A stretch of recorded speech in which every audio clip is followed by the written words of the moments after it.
is probably the biggest. And we see that, fame and success is a burden as much as it is a blessing. I think that would probably be, you know what I mean? Like, I think people think, oh, if only I was recognized for what I do. If I had a job and I could walk down the street and someone be like, you were great today at your job, then I'd be happy. But that's not the truth. It's, I don't think that makes someone happy. So you don't like swapping cards? That's my phone. Hold on a second. No, she wasn't saying she didn't like it. She was talking about you asked what misconceptions were, and she was saying that fame or success, there's a money misconception. doesn't equate happiness equates happiness. Yeah.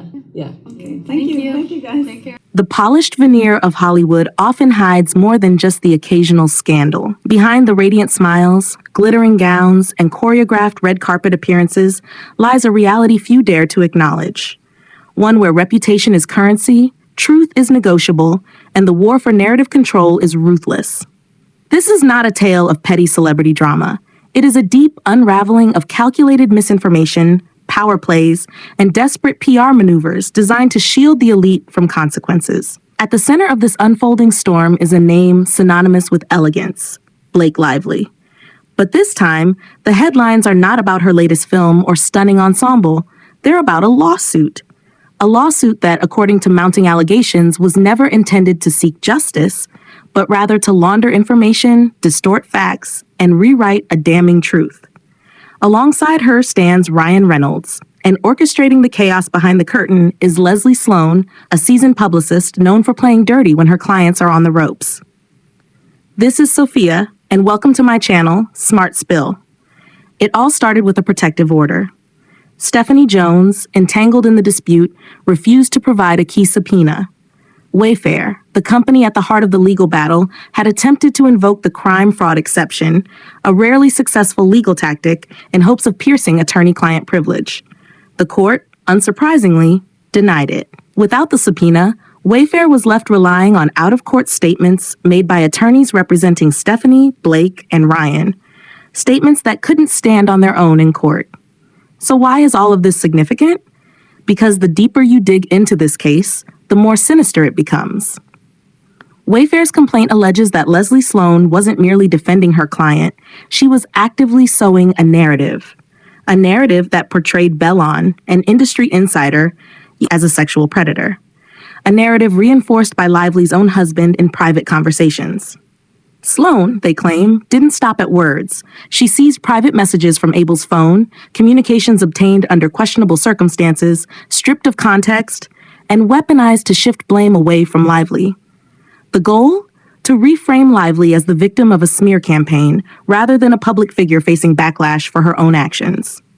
Allegedly, the campaign began as early as August 21st, 2024, when Sloane informed reporter Melissa Nathan that she had seen texts from Jen's phone and that lawsuits were imminent.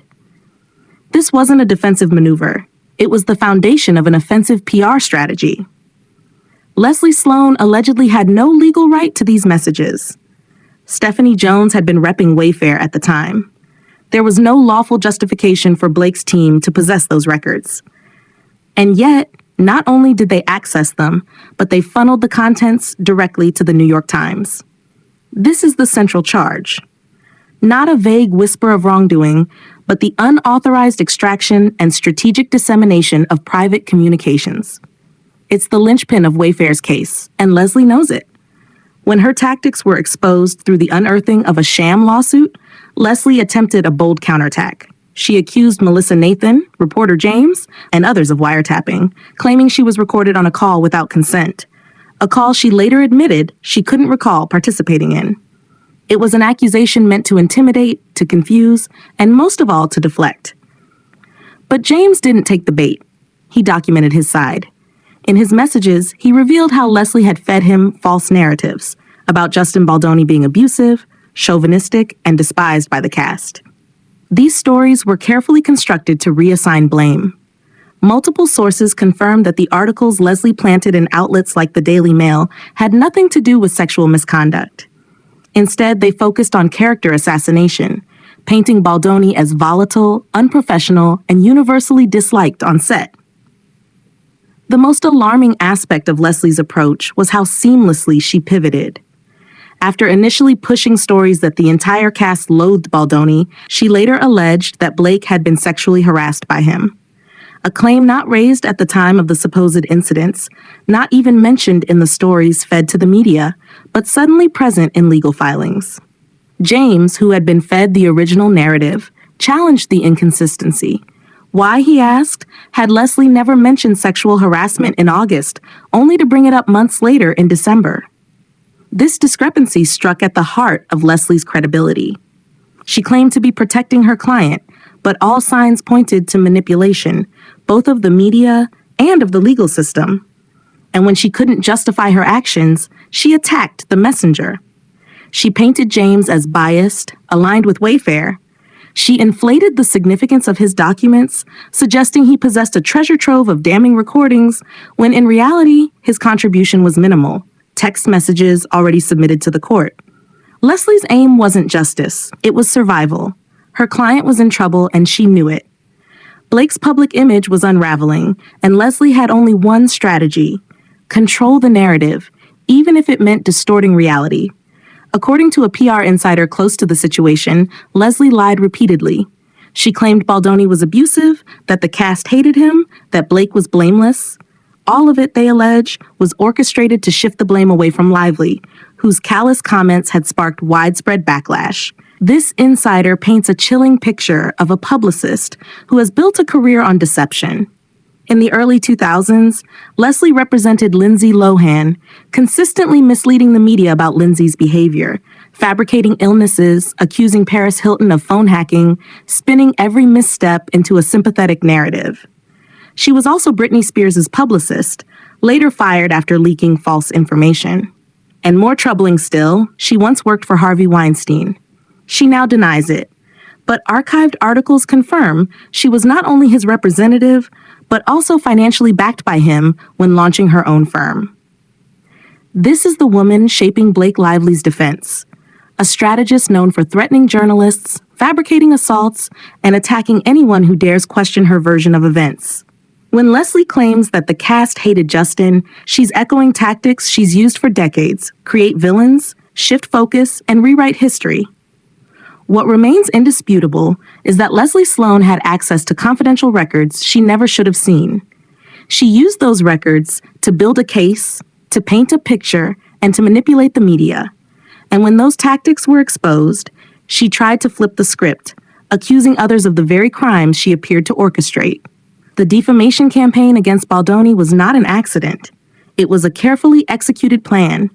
Texts were taken out of context, stories were seeded across media outlets, and Blake was cast not as the source of turmoil, but as its victim. And while some details in the original complaints may have been flawed, specifically paragraph 193, which sparked confusion, the broader picture is clear. This was never just a lawsuit.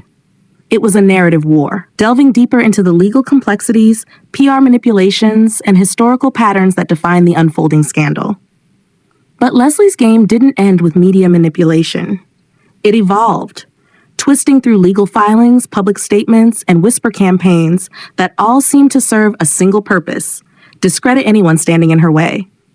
One of the key targets was reporter James, a journalist who had initially received information directly from Leslie.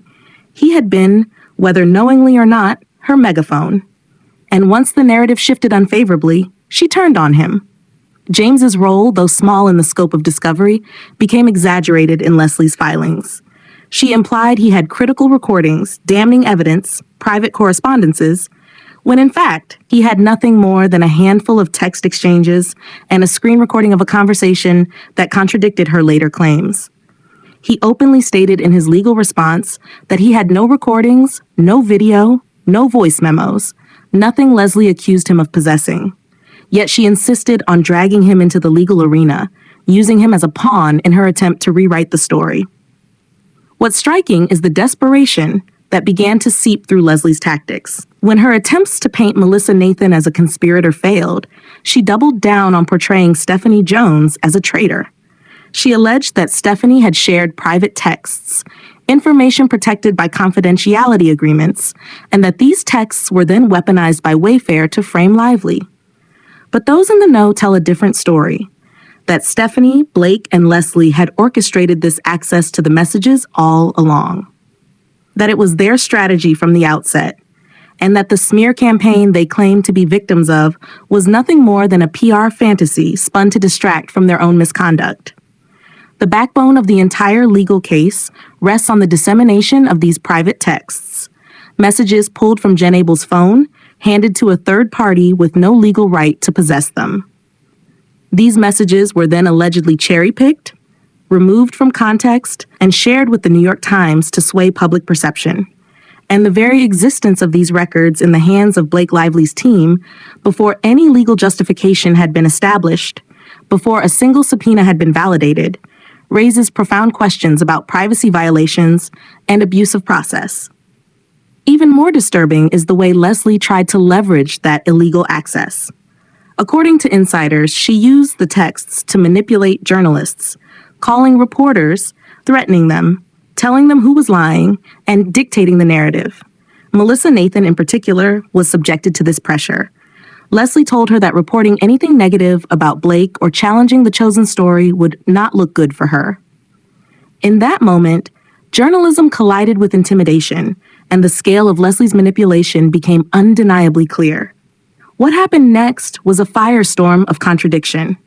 Leslie had, by all accounts, previously denied that any sexual misconduct had occurred. She told multiple reporters, including James, that Blake had never made such claims. That the real problem was Justin Baldoni's demeanor, his alleged misogyny, and the fact that everyone hated him. But months later, Leslie and Blake's legal filings shifted dramatically. Suddenly, Blake was portrayed as the target of sexual assault. The media was told a different story. The legal documents pivoted, and the person who'd helped plant the original articles, James, was now being accused of complicity for simply relaying what Leslie had once insisted was the truth. This pivot is what damages Leslie's credibility the most, because if her initial story to the press, crafted with such detail and certainty, was true, then her later legal claims are inconsistent at best and fabricated at worst. And if the second version is to be believed, then why would she have lied so convincingly to begin with? It's this contradiction that forms the quiet but powerful heartbeat of the case. Not just what was done, but how many times the story changed to suit the moment. James, for his part, tried to warn her.